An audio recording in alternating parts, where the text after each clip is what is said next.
All right, Austin Dillon, we get to talk a little NASCAR today. And Austin, we're kind of a segment into this season. There was a lot of hype of the newness of this season. Does it still feel like there's newness this year, or now does it feel like, hey, I've done this drill before?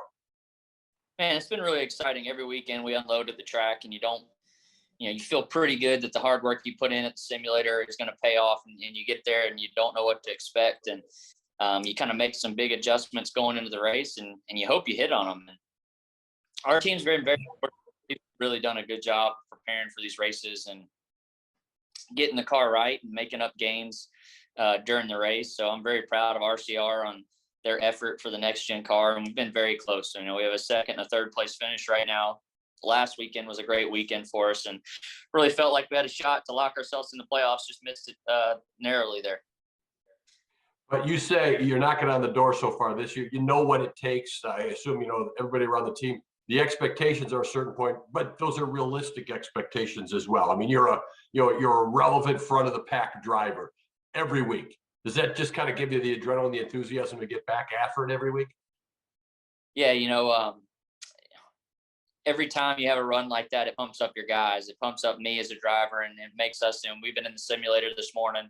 The effort levels just continue to grow because you're fighting for that trophy, and the ultimate goal is to win a championship. But trophies are huge, and it locks you into the playoffs. So we're fighting hard for it right now, and we smell it. It's just right around the corner, we feel like. So trying to take advantage of this early effort that we put in and capitalize on it. 3 straight top 10s. We keep knocking those down. I think we'll have a shot.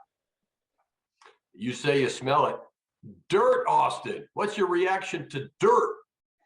Well, I love dirt racing. I grew up dirt racing. I've actually dirt raced in Wisconsin before, Cedar Lake Speedway. And, I dirt raced all over growing up. So I'm always pumped when we get the opportunity to do this. I think it's great for our fans to see something different. Bristol has done a good job with the track, I think, this year. And when we get there, it'll be a whole new learning process with this car.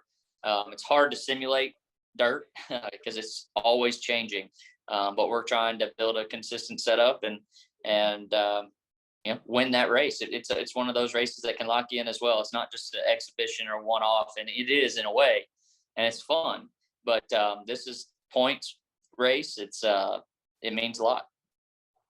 Last year there was so much just talk about the dirt itself, and then obviously once the race was held, that was a big storyline. But you, exactly as you said, you have a dirt track racing background. This year, I assume, as you guys said, it's a new one and it's unique, but it's a race. I mean, you're going there not to get up in the gimmicky and the novelty aspect of it. I assume this is a serious weekend stop. Am I right? Yeah, no, it is. We gotta go execute because every point matters. The opportunity to lock yourself in is there, and you don't want to have.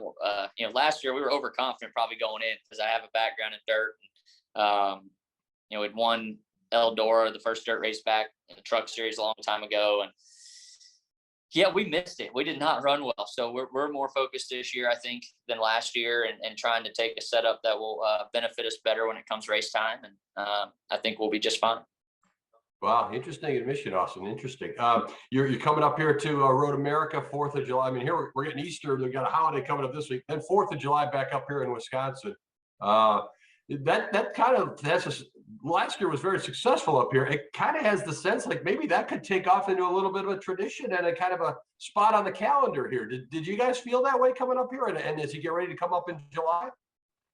Yeah, so for me last year, one of my good buddies is from Oconomowoc, and we came up early and hung out around that town and enjoyed the lake. And I was running the Trans Am race, so I was pretty busy. But man, my holidays consist of racing in the car, and have been that way for a long time. So it feels normal to me, and I think everybody enjoys the weather in Wisconsin this time of year. I mean, it's probably the best time to be up there, and so yeah, we'll be ready when it comes July 4th, and I'll have little man up there, and hopefully he gets to enjoy some fireworks. Yeah, that sounds awesome. And you're wise enough not to come in, and he might be your buddy at Oconomowoc, but you're not coming in January, Austin. You're coming the best time of year. Yeah, no, he actually moved to North Carolina. I think he's my tire carrier, Paul Swan, okay. And so he got away from y'all's weather too. It's just we like to be there when it's good weather in the summer. Yeah, makes a lot of sense. What is the sense and the feel of your team? I mean, there you are. You're talking about a guy who comes down, and now you're part of everything. I mean, based on what I've heard, at least, I mean, most of these teams are, but I've heard you guys have a real kind of a tight knit, real family oriented type business operation. Do you, and do you take pride in that?